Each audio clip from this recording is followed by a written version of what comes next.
समृद्धी महामार्गावरती ट्रॅव्हल्सचा भीषण अपघातामध्ये तिघांचा जागीच मृत्यू, चालकाला झोप लागून अपघात झाल्याची माहिती। राष्ट्रवादी आमदार अपात्रता प्रकरणामध्ये सध्या शरद पवार गटाच्या अमोल कोल्हे आणि जयंत पाटील यांची उलट तपासणी पूर्ण। चौकशीचा ससेमिरा विरोधकांवरती का? सत्तेतील लोकांची चौकशी का होत नाही? आमदार अमोल कोल्हे यांचा सवाल। जयंत पाटलांची प्रदेश अध्यक्षपदी निवड 3 वर्षांसाठीच होती। 2022 साली त्यांचा कार्यकाळ संपलाय। अजित पवार गटाचं जयंत पाटलांच्या प्रदेश अध्यक्षपदावरती प्रश्नचिन्ह। प्रदेश अध्यक्षपदाच्या पुढील निवडीपर्यंत किंवा निवडणूक होईपर्यंत कार्यकाळ सुरू राहतो। मला प्रदेश अध्यक्षपदी निवड झाल्याचं पत्र स्वतः प्रफुल्ल पटेल यांनी दिलं होतं। अजित पवार गटाच्या प्रश्नावरती जयंत पाटलांचं प्रत्युत्तर।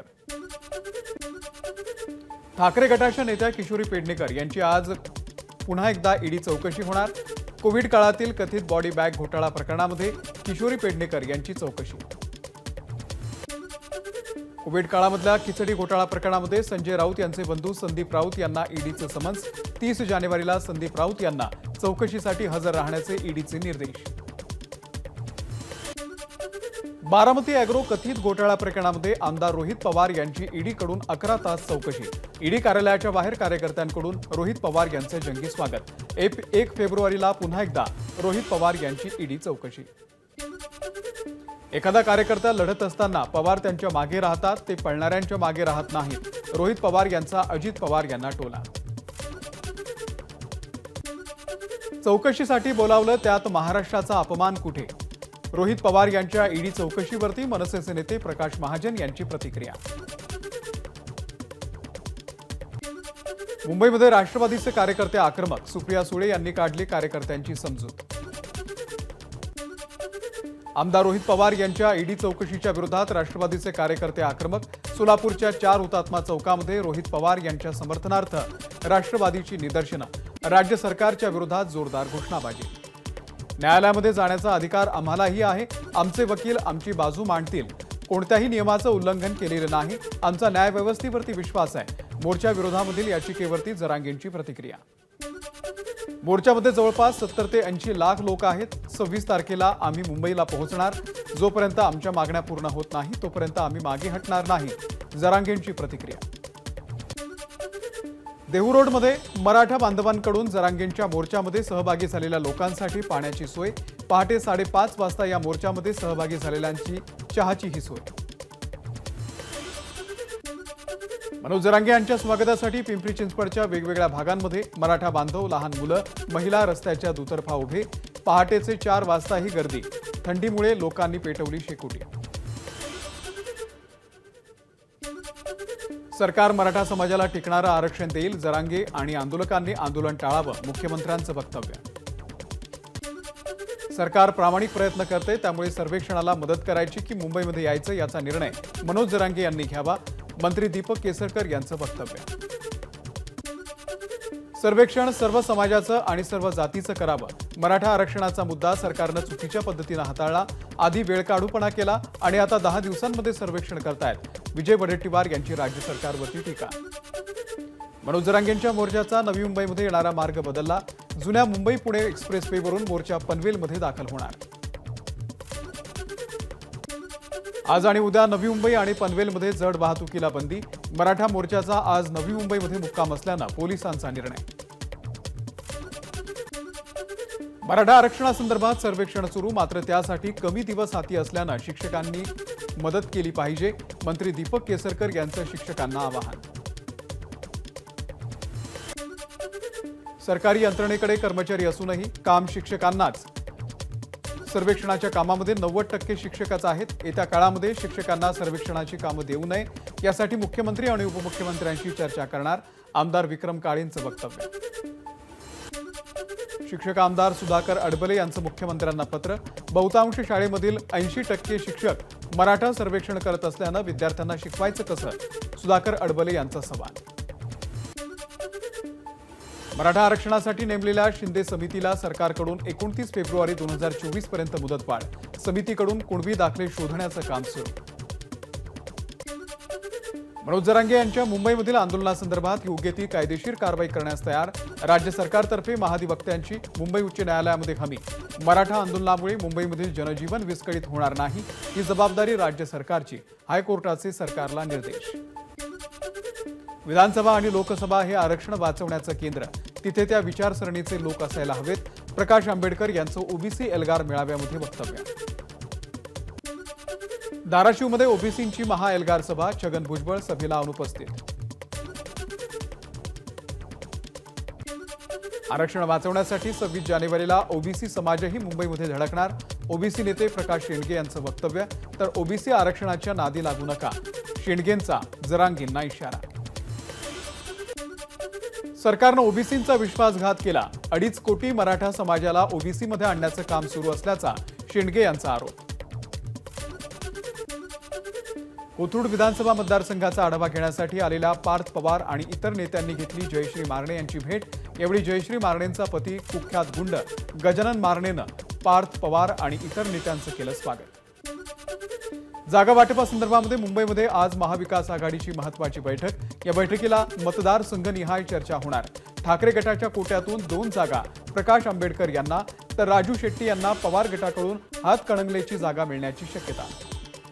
महाविकास आघाडीच्या कोणत्याही बैठकीचं कोणतंही निमंत्रण नसल्याची राजू शेट्टी यांची माहिती। तर राष्ट्रवादी काँग्रेस शरद पवार गटाकडून हातकणंगलेची जागा राजू शेट्टी यांच्यासाठी सोडण्याची शक्यता। महाराष्ट्राचं मंत्रिमंडळ 5 फेब्रुवारीला अयोध्येमध्ये प्रभू श्रीराम यांच्या दर्शनासाठी जाण्याची शक्यता। मुख्यमंत्री, दोन्ही उपमुख्यमंत्र्यांसह संपूर्ण मंत्रिमंडळ श्रीरामाच्या दर्शनासाठी जाणार। मुंबईमधील कायदा सुव्यवस्था बिघडवणाऱ्यांवरती कारवाई करा, पालकमंत्री मंगलप्रभात लोढा यांची मागणी। छत्रपती शिवाजी महाराजांचा आदर्श घेणं चांगलं, पण त्यांची कोणाशीही तुलना करणं हे चुकीचं, मनसेचे प्रवक्ते प्रकाश महाजन यांची प्रतिक्रिया। उत्तरेश्वर देवाच्या यात्रेसाठी मुख्यमंत्री शिंदे साताऱ्यातील दरेगावमध्ये गावातील देवीच्या मंदिरामध्ये भरवलेल्या जनता दरबारामध्ये जिल्ह्यासह अनेक भागातून आलेल्या पीडितांच्या समस्या मुख्यमंत्र्यांनी समजून घेतल्या। जलयुक्त शिवारच्या कामामध्ये हयगय चालणार नाही, प्रशासकीय कारणं देऊ नका, आढावा बैठकीमध्ये जिल्हाधिकाऱ्यांना ठणकावत देवेंद्र फडणवीसांचे खडेबोल। मराठा आरक्षणाचा प्रश्न जनगणनेनं संपेल, राज्यातील मराठा आंदोलनाचे परिणाम भाजपला भोगावे लागतील, मुंबईसारख्या आर्थिक राजधानीला संपवण्याचं काम भाजप करतंय, नाना पटोलेंची भाजपवरती टीका। ईडी, सीबीआय, इन्कम टॅक्स ही सगळी भाजपची हत्यारं, जे लोक भाजपला नकोसे वाटतात त्यांच्या विरोधात या यंत्रणांचा वापर केला जातो, अंबादास दानवेंचा भाजपवरती निशाणा। 5ही व्याघ्र संवर्धन प्रकल्पांचा एकत्रित पर्यटन आराखडा तयार करावा, वनमंत्री सुधीर मुनगंटीवार यांचे निर्देश। तर यापुढे वनामृत वन विभागाचा ब्रँड असणार, मुनगंटीवार यांची माहिती।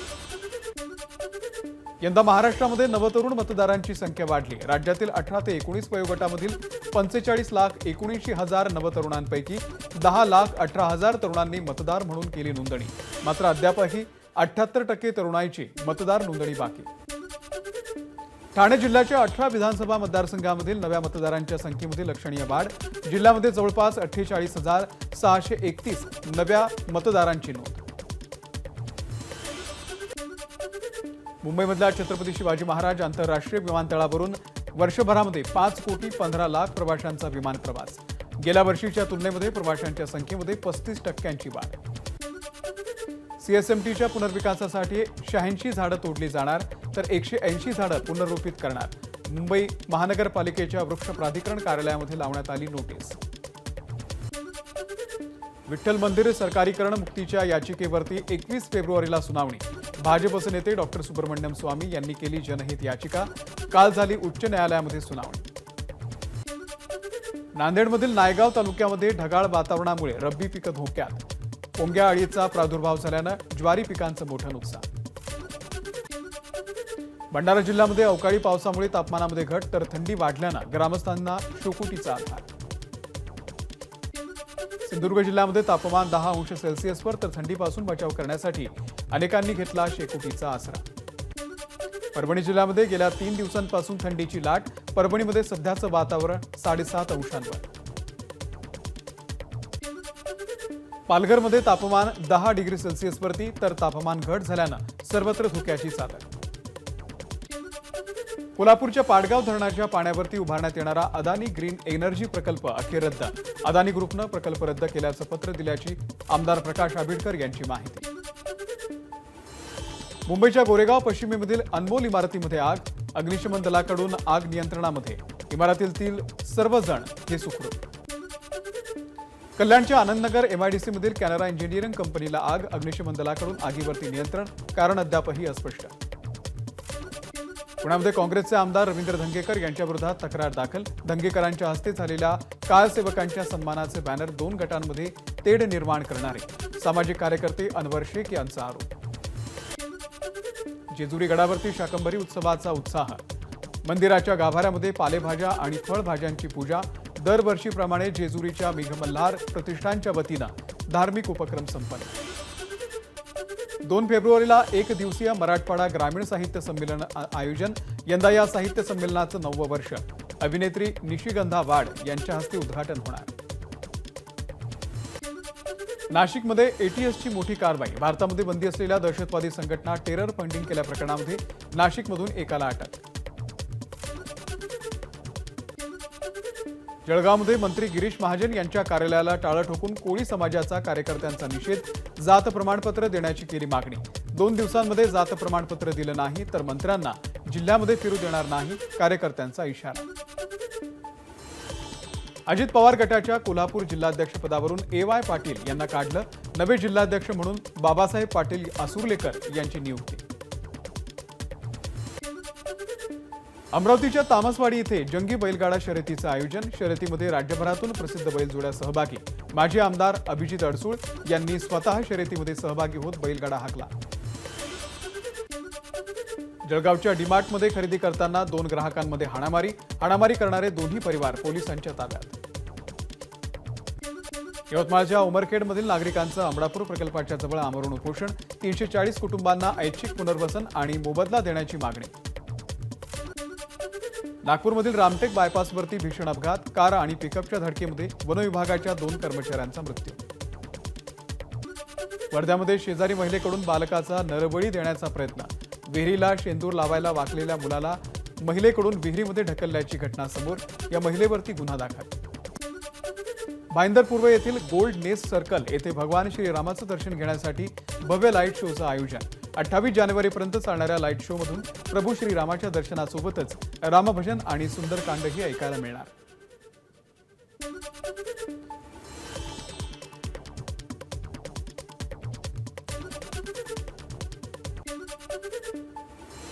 राम मंदिरामुळे उत्तर प्रदेश होणार धनवान.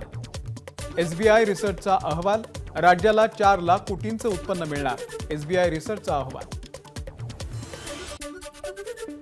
दिल्लीमध्ये प्रचंड धुकं. धुक्यामुळे अनेक विमानांच्या उड्डाणांना विलंब. इंदिरा गांधी आंतरराष्ट्रीय विमानतळाच्या बाहेरची ही दृश्य. धुकं आणि थंडीमुळे दिल्ली आणि NCR मध्ये आजही येलो अलर्ट. उत्तर भारतामध्ये थंडी आणि धुक्याचा प्रकोप. राहुल गांधी यांच्या भारत न्याय यात्रेचा आजचा 12वा दिवस. ममता बॅनर्जी यांच्या पश्चिम बंगालमध्ये आज यात्रा पोहोचणार. ममता बॅनर्जींच्या कारचा अपघात. कपाळाला किरकोळ इजा. बर्धमान ते कोलकाता या दरम्यान प्रवास करत असताना झाली दुर्घटना. पंतप्रधान नरेंद्र मोदी आणि फ्रान्सचे राष्ट्रपती इमॅन्युएल मॅक्रॉन यांचा आज जयपूरमध्ये मेगा रोड शो. 26 जानेवारीच्या प्रजासत्ताक दिनाला इमॅन्युएल मॅक्रॉन ही प्रमुख अतिथी. पंतप्रधान नरेंद्र मोदी आज नव्या मतदारांसोबत साधणार संवाद. देशातील सुमारे 50 लाख नव्या मतदारांसोबत संवाद साधण्यासाठी नमो नव मतदाता संमेलनाचं आयोजन. 75व्या प्रजासत्ताक दिनाची दिल्लीमध्ये जोरदार तयारी सुरू. राष्ट्रपती द्रौपदी मुर्मू या 75व्या प्रजासत्ताक दिनाच्या पूर्वसंध्येला देशाला संबोधित करणार. इतिहासामध्ये पहिल्यांदाच प्रजासत्ताक दिनाच्या परेडमध्ये दिल्ली पोलिसांची महिला तुकडी कर्तव्य पथावरती कूच करणार. महिला पोलिसांच्या सरावाचा व्हिडिओ समोर. प्रजासत्ताक दिनाच्या पार्श्वभूमीवरती सुरक्षा यंत्रणा सतर्क. रामेश्वरममधील महत्त्वाची ठिकाणं आणि पंबन ब्रिजवरती पोलिसांचा बंदोबस्त. आंध्र प्रदेशमधील तिरुपती मंदिरामध्ये एप्रिलपासून दर्शनासाठी मिळणार स्पेशल एंट्री तिकीट. भाविकांना झटपट दर्शन करता यावं यासाठी तिरुमला तिरुपती देवस्थानचा निर्णय. ओडिशाच्या संबलपूरमध्ये मा समलेश्वरी मंदिराचा पुनर्विकास. ओडिशाचे मुख्यमंत्री नवीन पटनायक 27 जानेवारीला करणार मंदिराचं उद्घाटन. मध्य प्रदेशच्या ग्वाल्हेरमध्ये विमानतळाचं काम सुरू. केंद्रीय मंत्री ज्योतिरादित्य शिंदे यांनी निर्माणाधीन विमानतळ टर्मिनलची केली पाहणी. संजय लीला भंसालीनं केली लव्ह अँड वॉर या चित्रपटाची घोषणा. विकी कौशल, रणबीर कपूर आणि आलिया भट्ट दिसणार प्रमुख भूमिकेत. डिसेंबर 2025 मध्ये चित्रपट प्रदर्शित होणार. अभिनेते मकरंद अनासपुरे आणि तेजस्वी लोणारी यांची प्रमुख भूमिका असलेला छापा काटा हा चित्रपट लवकरच OTTवर अल्ट्रा झकास या मराठी OTT प्लॅटफॉर्मवरती हा चित्रपट पाहता येणार. सिद्धार्थ जाधवचा 1000 वेळा शोले पाहिलेला माणूस हा चित्रपट लवकरच प्रेक्षकांच्या भेटीला येणार. चित्रपटाचं टीझर पोस्टर प्रदर्शित. अभिनेता सोनू सूद कडून नवं वृद्धाश्रम उभारण्याचं काम सुरू. आई सरोद सूद यांच्या नावानं विशेष वृद्धाश्रम सुरू करण्याचा सोनू सूदचा निर्णय. विख्यात बॉक्सर मेरी कोमकडून ऑलिम्पिकमधून निवृत्तीची घोषणा. वयोमर्यादेमुळे ऑलिम्पिक स्पर्धेमध्ये भाग घेऊ शकत नसल्यानं आपण निवृत्ती घेत असल्याचं केलं वक्तव्य. भारत इंग्लंड यांच्यामध्ये आजपासून कसोटी मालिकेला सुरुवात होणार. हैदराबादच्या मैदानामध्ये रोहित सेना आणि स्टोक्सची इंग्लिश आर्मी आमने सामने. ABP माझा, उघडा डोळे बघा नीट.